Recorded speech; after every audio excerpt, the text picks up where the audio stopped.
Alright guys, what's going on? Wes Links. I'm back once again, baby, to talk about this incredibly entertaining FTC trial versus, Xbox trying to acquire Activision. I made a video yesterday about this, I covered a lot of stuff that came out about it. If you want to see that, I'll provide a link to it in the description. So today I'm going to cover kind of a shorter length about what's going on because more stuff came out because Jim Ryan had to actually give his testimony today about why he is against it, and something big came out that a lot of people have been talking about. How the hell is Game Pass even profitable, and how is it helping the studios and the publishers? How is it helping by getting on a platform where people are paying $10 to $15 a month, right? And kind of undermining their game, because you want a grand scale game that you've worked on, especially AAA games. You've worked on for many years, years upon years. You come out, you price it at $70.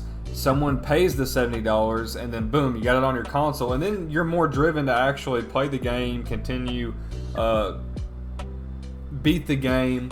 A perfect example of this that I could think about is Final Fantasy 16 recently. I just bought that for $70, got it on disc, and now I'm playing it, gonna play through the whole thing. I enjoy it. But would people treat it the same? I'm trying to put this in better words. Would people look at it the same or treat it the same if it came to Game Pass or PS Plus on day one? Would it get as much attention from a AAA publisher like Square Enix to do something like that? Or would they just lose money on that deal because you're pretty much saying this is what we're worth as a subscription service? This is what our game is worth. It's on a subscription service. That's what it's worth to us.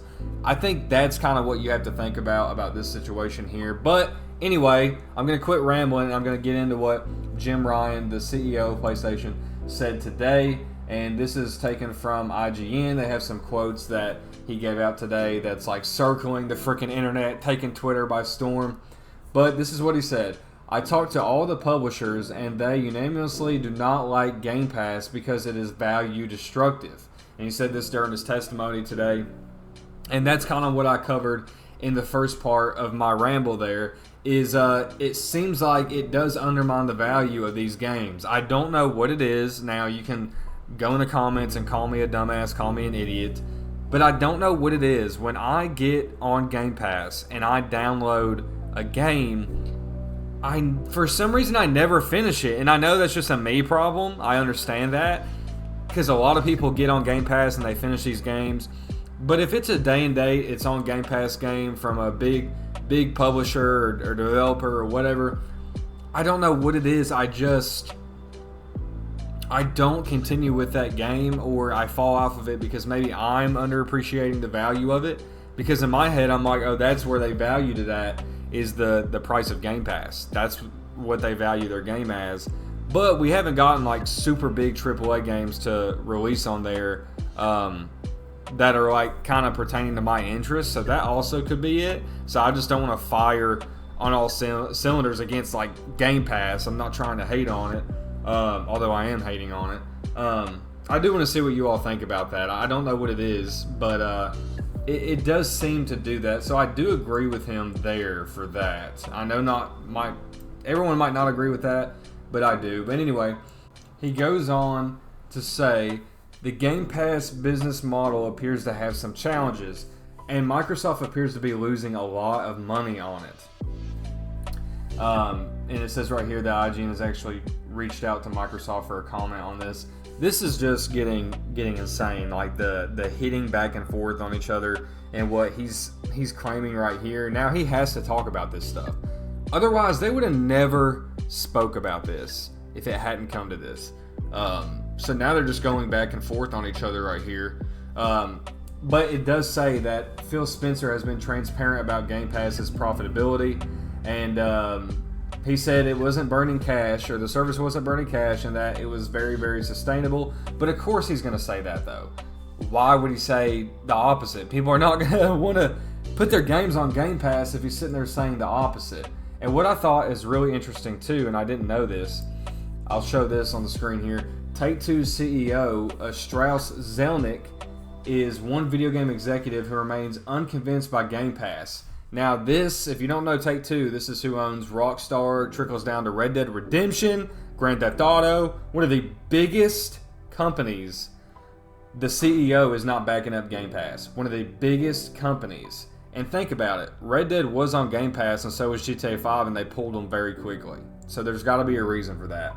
But anyway, he goes on to say, I still don't think it makes sense.